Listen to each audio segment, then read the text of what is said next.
not act on this. This is not advice. This is not anything except a story. And I'll deny I ever said it.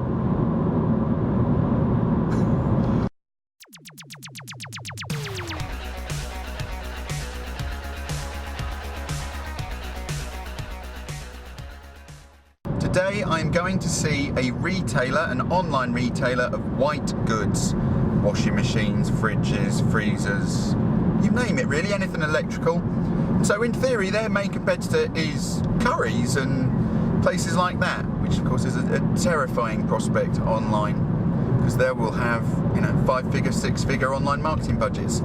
This person doesn't. And so whilst we have talked about search engine ranking, today will be about email marketing, I think, and we will go through some of the campaigns they've run in the past, and that's what I'll be talking about. What?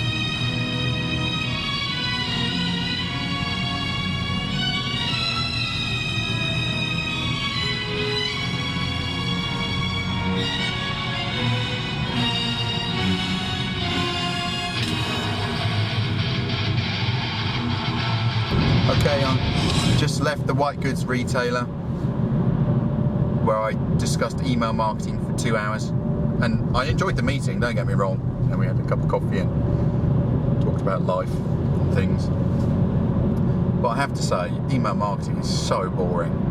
It really is boring, and anyone who thinks otherwise is I don't know, needs a hobby. But I'm still going to talk about it, so unlucky, which is, why is it boring? It's because it's so easy. It's so simple. It's like anybody could do it. What do you need to do, like email marketing?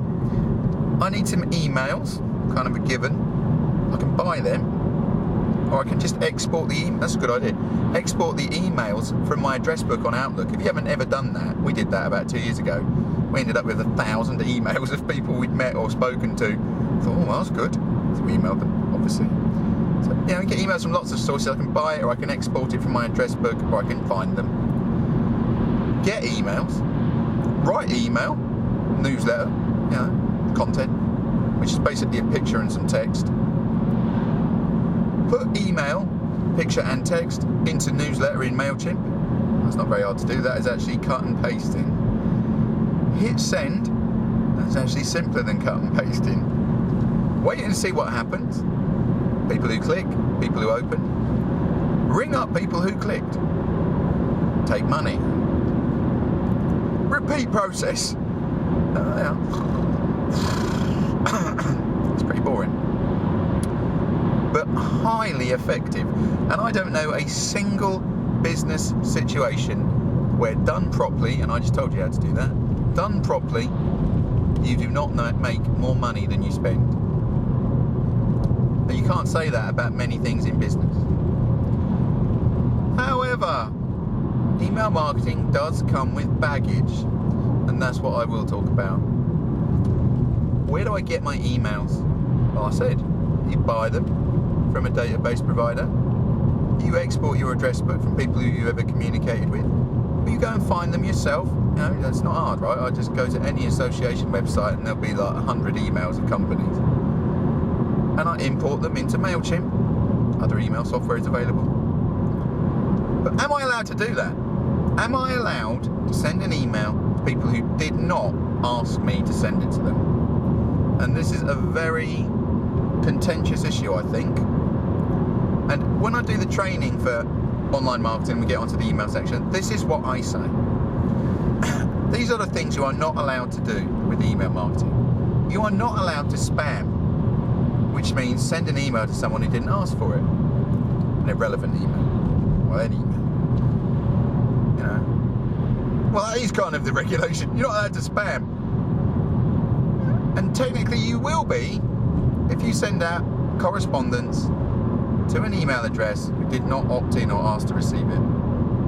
It's not quite as clear cut as that, and I'm not a lawyer, and so disclaimers do apply to everything I am about to say. But there is a difference between consumers and businesses, as there are in most marketing regulations.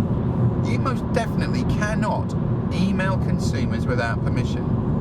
And that comes from the source or the drive to create the regulations that prevent spam.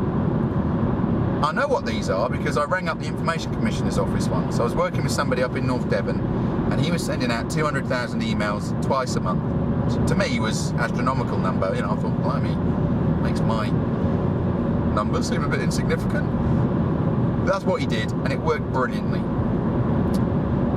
No, they'd never opted in. They were people who bought from him and, you know, in the past.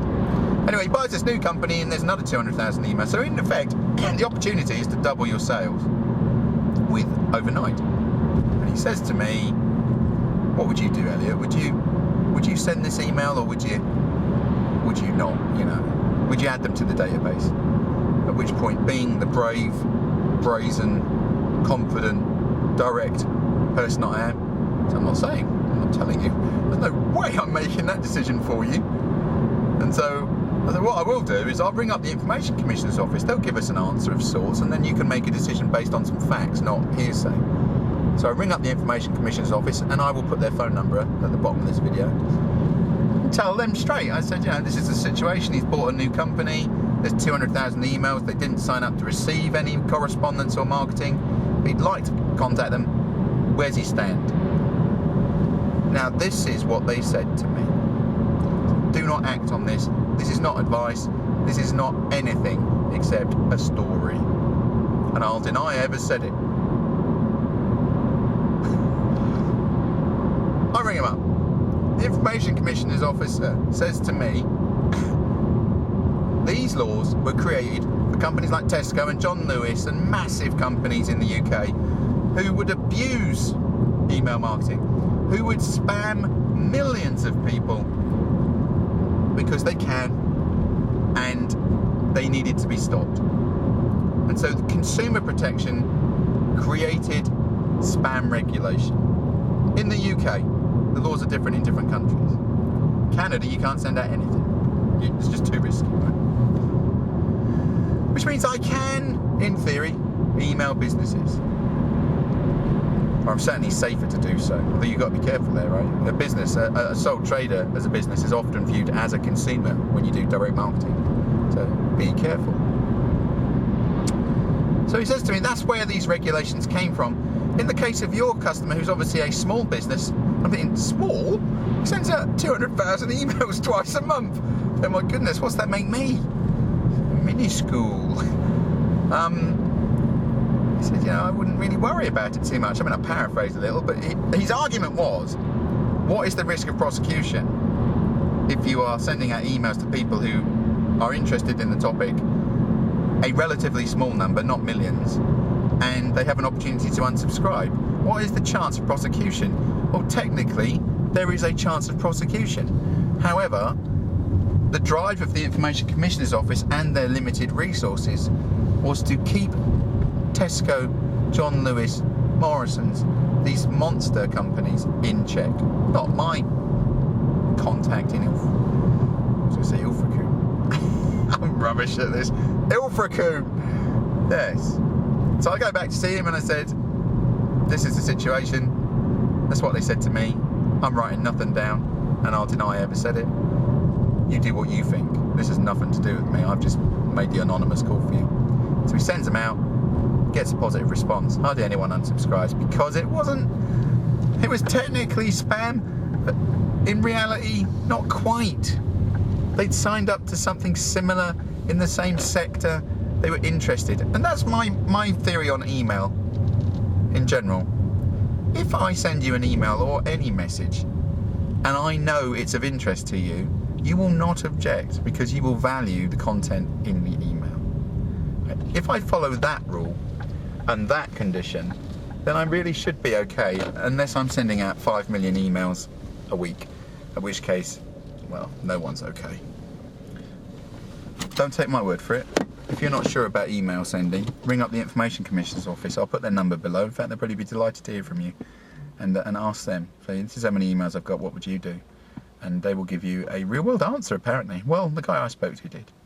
So, you know, that's one issue with data. Can I send out emails? Well, if people followed the letter of the law when it came to email regulation. There would be no email marketing industry in the UK, and there is. It is massive. So I've told you two things there, which is ring up the Information Commissioner's office, don't take my word for it. And secondly, send out emails to your customers, especially the ones you already have, and preferably new ones every month, because it's virtually free, and if you follow it up, pretty much guaranteed to work. And if you're not sending out email marketing, I would argue you should, based on seeing people do it many times. One final thing about how important is email marketing. We're having an event once.